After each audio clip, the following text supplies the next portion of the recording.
Hi. Yeah, I think most of you know me. I'm Rosie Smith, Deputy Director of the IRDR.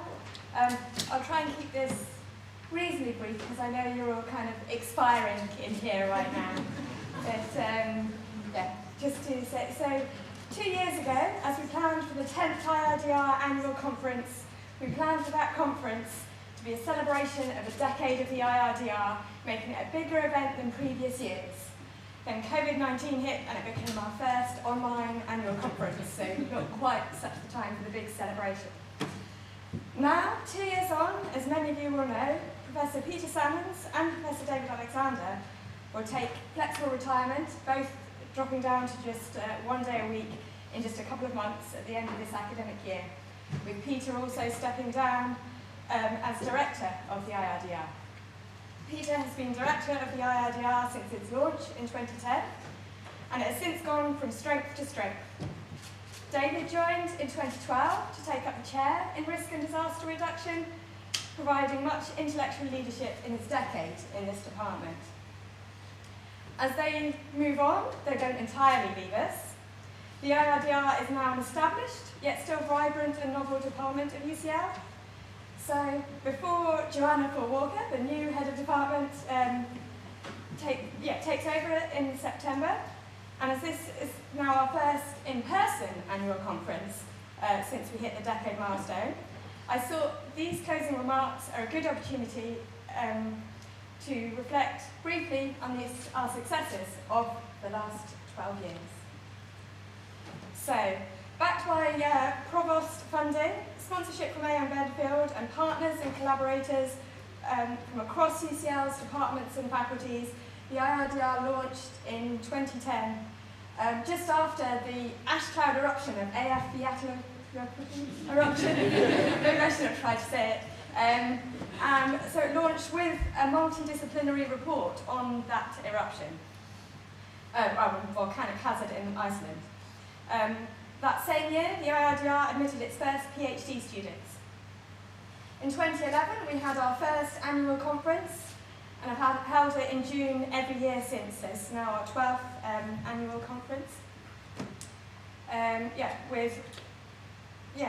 That first one brought together many experts from across the community of academics and practitioners, and we've sought to do that every year, keeping this diversity of backgrounds from of people looking at many different aspects of disasters.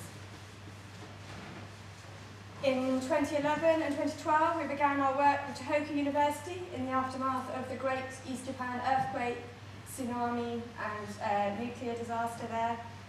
And 2012 saw us launch our MRes in risk and disaster reduction, become an informal academic department at UCL, and make our first academic appointments, which included our next head of department and our chair of risk and disaster reduction, David. So moving on, 2013 to 15 saw strong growth in our postgraduate teaching, launching our MSc in risk, disaster and resilience in 2013, which I hope several of our audience are coming from that program now. And we also had growing research and research impact success over those years, including reports into the Great Eastern Japan earthquake and transitional housing after Typhoon Haiyan, as well as participation in the World Congress on Disaster Risk Reduction in Sendai, where the Sendai framework was announced. And moving forward, so 2016 saw us branching out, 16 to 18, branching out into many new areas. We got more of this Provost funding so that we could launch the Humanitarian Institute of the IRDR, but also, I guess, our growing institute drew in these great other academics to start these new centres in the IRDR. So 2018 saw the launch of the Centre for Gender and Disaster, and also the Centre for Digital Public Health in Emergencies.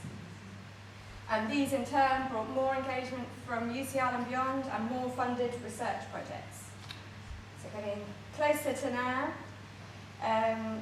in 2019, our proposal to launch an undergraduate degree in global humanitarian studies was approved.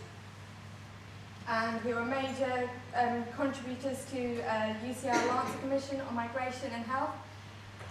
And of course, during this period, it's also when the pandemic hit, which was very difficult, as we reflected on somewhat in this conference already, but also we had the expertise from within the department to try to respond to that and offer some support through that crisis.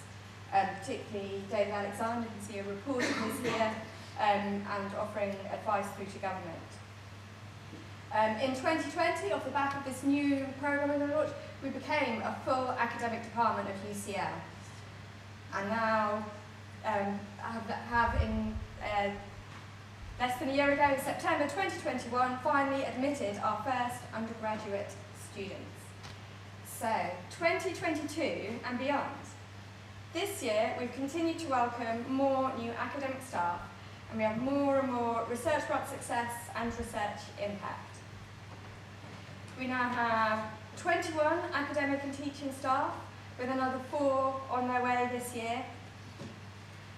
Many researchers employed on our research grants, 30 PhD students, 60 undergraduate students, expecting another batch of about that many for the next couple of years, and 90 master's students, and more undergraduate, postgraduate, and research students applying to study with us.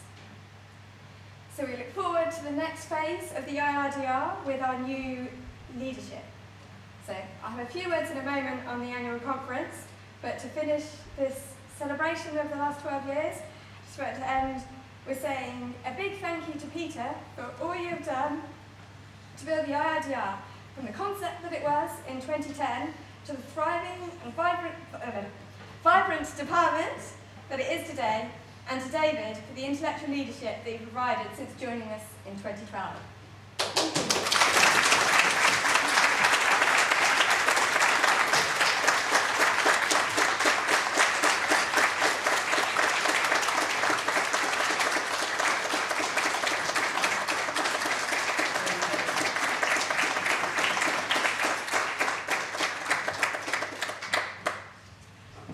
Moving on for a few more thank yous today, which will be more brief.